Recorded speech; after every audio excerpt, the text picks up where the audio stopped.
আসসালামু আলাইকুম এভরিওয়ান, কেমন আছেন সবাই? আশা করছি সবাই ভালো আছেন। ইমানে এবং স্বাস্থ্যে আলহামদুলিল্লাহ আমিও অনেক ভালো আছি। আজকে নতুন আরেকটি ব্লগ নিয়ে আপনাদের সামনে হাজির। আশা করছি আজকের ব্লগটি আপনাদের কাছে ভালো লাগবে। আজকে আমাদের বাসায় গেস্ট আসবে, ব্রেকফাস্টের আয়োজন করতেছি আমি তার জন্য। তো কিছু খাবার আমি তৈরি করতেছি এখানে একদিন আগের থেকে আমি এগুলো রেডি করে রাখতেছিলাম, কারণ সকালবেলা এত কিছু করা যাবে না তাই। তো এখানে আমি অনেক কিছু আয়োজন নিয়ে বসেছি, আর আমি কি কি করছি সবকিছুই আপনাদের সাথে শেয়ার করব।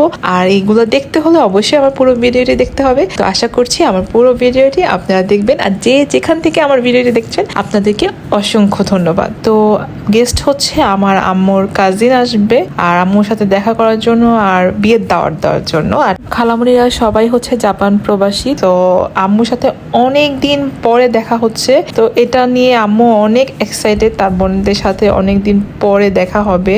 ছোটকালের কত স্মৃতি কত কিছু আমাদের সাথে শেয়ার করতেছিল, তাদের দুষ্টুমিগুলো কথাবার্তা সবকিছু। তো বলতেছে যে আমার বোনদের যাতে কোনো ধরনের ত্রুটি না থাকে আপ্যায়নে। আম্মুর কথা অনুযায়ী ওইভাবেই আমরা কাজ করতেছিলাম। আগের দিন রাতে আমি আর আমার ভাইয়ের বউ মিলে অর্ধেক কাজ গুছিয়ে রেখেছিলাম। বারবিকিউর জন্য মাংস ম্যারিনেট করে রেখেছিলাম, গরুর মাংস সিজলিং করব দেখে গরুর মাংসটাও ম্যারিনেট করে রেখেছিলাম, রোল বানিয়ে ফেলেছিলাম। সবকিছু আমি রেডি করে রেখেছি যাতে সকালবেলা আমাদের কোনো প্যারা খাইতে না হয়। সকাল সকাল ঘুম থেকে উঠে এই তো আমি রান্না বসিয়ে দিয়েছি। এক চুলায় গরুর মাংসটা আমি ভেজে নিচ্ছি, আর এক চুলায় বারবিকিউ করে নিব। চিন্তা ছিল আমি কয়লা দিয়ে বারবিকিউটা করব, পরে দেখি না লেট হয়ে যাবে, তো তার জন্য আমি এভাবে করে নিচ্ছি। আর এভাবে খেতেও কিন্তু ভালো লাগে, প্রায় সময় আমরা করে খাই এটা। ভাজার সময় মশলার খুব সুন্দর ঘ্রাণ আসতেছিল। আমি একদিন আগে এটা ম্যারিনেট করে রাখছি, পরিপূর্ণভাবে মাংসটার মধ্যে মশলাটা ঢুকেছে, ঘ্রাণেই বুঝতে পারতেছিলাম। বিফ কারিতে আমি কিছু ভেজিটেবল দিব। এখানে আমি ব্রকলি আর গাজর নিয়ে নিয়েছি। মাংসের যে মশলা ছিল সেই মশলার মধ্যে ভালো করে আমি ভেজিটেবলটা মাখিয়ে নিয়েছি। এখন হালকা করে একটু সটে করে নিব যাতে করে ভেজিটেবলের কোনো স্মেল না আসে। তো আমি এখানে সবজিটা রান্না করে নিব, আর সবজিটা কালারটা কিন্তু দেখতে খুব সুন্দর হয়েছে। আমি এটা রেস্টুরেন্ট স্টাইলে করেছি। এই বিফ কারিটা কিন্তু রাইস, পোলাও, বাটার নান, পরোটা দিয়ে খেতে কিন্তু খুবই মজা হয়। তো আজকে আমরা সার্ভ করব পরোটা আর নান রুটি দিয়ে। আমার ভাই চলে গেছে মনির রেস্তোরাঁ থেকে পরোটা আর নান রুটি আনার জন্য। এখানে আমি এক এক করে বারবিকিউটা করে ফেলছি, তো আমি এখন সাজিয়ে দিচ্ছি। আন্টিরাও চলে আসবে, ওনারা আমাদেরকে কল দিচ্ছিল।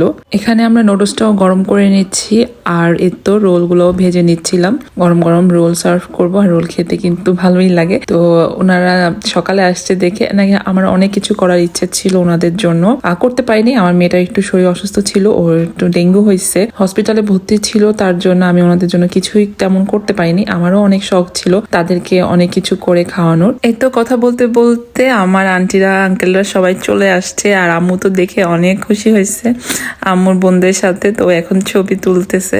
আলহামদুলিল্লাহ তাদের মিলমিশ দেখে আমার তো অনেকই ভালো লাগতেছিল, আর তারা অনেক ফ্রিলি ছিল।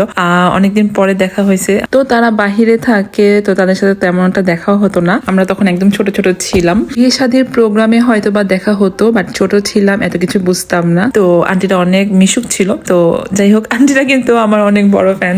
তো আমার রান্না বান্না আমার ব্লগে অনেক প্রশংসা করেছে, তারা নাকি প্রতিনিয়ত আমার ব্লগ দেখে। তো এটা শুনে আমার কাছে খুবই ভালো লাগতেছিল। আরেক খালামুনি জব করে, তো বাসায় এসে সে আমার ব্লগ দেখবেই। তো উনি আমাকে এই কথাগুলো বলতেছিল, আমি আর কারো ব্লগ দেখি বা না দেখি তোমার ব্লগটা আমি দেখবো। এই কথাটা শুনে তো আমার কাছে অনেক ভালো লাগতেছিল। এত বড় বড় ফ্যান ফলোয়ার্স পেয়েছি আলহামদুলিল্লাহ। তো থ্যাংক ইউ আন্টি, আপনাকে অসংখ্য ধন্যবাদ আমার ব্লগ দেখার জন্য কষ্ট করে। আর আমার খাবার তাদের কাছে অনেক বেশি ভালো লেগেছে, আর তারা খাবার খেয়ে অনেক বেশি পছন্দ করেছে, এটার জন্য আমার কাছে আরো বেশি ভালো লেগেছে। আম্মুর সাথে আন্টিদের প্রতিনিয়তই কথা হয়, তো তখন বলে যে তোর মেয়ের হাতে রান্না খেতে অনেক ইচ্ছে করে। আমি না খালি ভিডিওতে দেখি বাট খেতে পারি না। তো তাদের নাকি আজকে এসে অনেক ভালো লাগতেছে আমার রান্না খেয়ে। তো আলহামদুলিল্লাহ আমার খালারা যে এত আমাকে আদর করে আমি আসলেই জানতাম না। তো আমার আবার মেহমানদারি করতে অনেক বেশি ভালো লাগে, এটা আমার একটা পছন্দের জিনিস। আমি অনেক আন্তরিকতা দিয়ে মেহমানদারি করি, বাট অনেক আছে রান্না বান্না করে মজা হইলো কিনা পাত্তা দেয় না, খেয়াল করে না। বাট এই জিনিসটাতে আমি অনেক বেশি খেয়াল খেয়াল করি। তো এটা আবার আন্টিরা বুঝতে পেরেছে যে এত প্রশংসা করেছে, আলহামদুলিল্লাহ। আমি কি বলবো আন্টিদেরকে। আন্টিরা বেশিক্ষণ থাকবে না আমাদের বাসায়, খাওয়া দাওয়ার পরেই তারা চলে যাবে। এখানে যারা আছে আত্মীয় স্বজন সবাইকে দাওয়াত দিয়ে আবার তারা বিক্রমপুর চলে যাবে। আমি আবার আন্টিদেরকে বলতেছি আপনাদের বিয়ে শাদী সবকিছু শেষ হলে অবশ্যই আমাদের বাসায় একবার আসবেন, আমরা ভর্তা পার্টি করব, সেখানে অনেক মজা করব, অনেকটা সময় থাকবে, আমরা অনেক আড্ডা মারবো, কথাবার্তা বলবো। তো খাওয়া দাওয়া শেষ করে তারা একটু বসতে পারে নাই, কারণ তারা অনেক জায়গায় যাবে, এই জন্য এখন তাদের বিদায় দেওয়ার পালা। আর তাদেরকে বিদায় দেওয়ার সময় আমার খুবই খারাপ লাগতেছিল, আর একটু বসলে আমার কাছে অনেক বেশি ভালো লাগতো।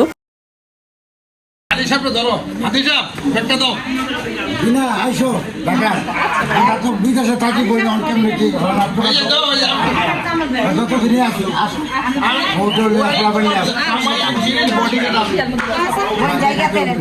ছেলের বিয়েতে সবাই 30 তারিখে যায়। ইনশাআল্লাহ আঙ্কেল ওই যে গায়ে হলুদে হয়তো বা যেতে পারবো না, বিয়েতে যাবো অবশ্যই। আমি তো উত্তরে নিই, উত্তরে হলে তো অনেক দূর। উত্তরাতে করি না এই কারণে আমার পুরো ফ্যামিলি এখানে, তারপরে বিশাল বড় বাসা। হ্যাঁ হ্যাঁ হ্যাঁ, আসলে ভালো তো কি আগামী বছর আল্লাহ পাক কারে কখন রাখে করতে বলতে আল্লাহ ভরসা, আল্লাহ ভরসা। আল্লাহ বলতে সবসময় মৃত্যুরে ভয় করবা, অবশ্যই। ঠিক আছে? তাইলে এইটা মানুষের জন্য ভালো। আচ্ছা আন্টি সবাই ভালো থাকেন। হ্যাঁ, বিয়ে শাদী শেষ হলে ইনশাআল্লাহ একবার আসবে। সবাইকে বিদায় দিয়ে এখন আমরা ঘরে এসে পড়েছি। আর যে আঙ্কেলটা কথা বললো, উনি কথায় কথায় হাদিস বলে, তো এই জিনিসটা আমার কাছে অনেক ভালো লেগেছে। আঙ্কেলকে আল্লাহ কবুল করুক ইমানি রাস্তায়। আমি আঙ্কেলের জন্য অনেক অনেক দোয়া করছি। আর আন্টির আসার সময় আমাদের জন্য মিষ্টি নিয়ে আসছে, তো এখন আমি মিষ্টি খাবো। আর ব্রাইটিস মিষ্টি আমার কাছে অনেক ভালো লাগে, বিভিন্ন টাইপের সন্দেশ মিষ্টি ছানা ছিল, তো আমি এখান থেকে পছন্দ করে একটা মিষ্টি খেয়ে নিচ্ছি। এটা খেতে অনেক ভালো লেগেছে আমার কাছে। আর এখন আমরা নাস্তা খেয়ে নিব। আর খাবারগুলা মজা হয়েছে আসলে। আর আন্টিরা এই সসের প্রশংসা করেছিল, তো আলহামদুলিল্লাহ সসটা যখন মুখে দিয়েছি আমার কাছেও সসটা খেতে ভালো লেগেছে। আমি কিন্তু একা একা কোনো কাজই করিনি, আমার ভাইয়ের বউ কিন্তু আমাকে অনেক হেল্প করেছে কোটা বাছা করতে। তো আমি কাটাকাটি কাজ তেমন একটা ভালো করতে পারি না, ও করে দিয়েছে, আমি খালি জাস্ট রান্না করেছি। তো আশা করছি আজকের ব্লগটি আপনাদের কাছে ভালো লাগবে। ভালো লাগলে অবশ্যই লাইক সাবস্ক্রাইব করে আমার পাশে থাকবেন। তো খেতে খেতে এখানেই বিদায় নিয়ে নিচ্ছি। Everyone stay well and stay healthy. See you again in another blog. Thank you for watching my video. আল্লাহ হাফেজ।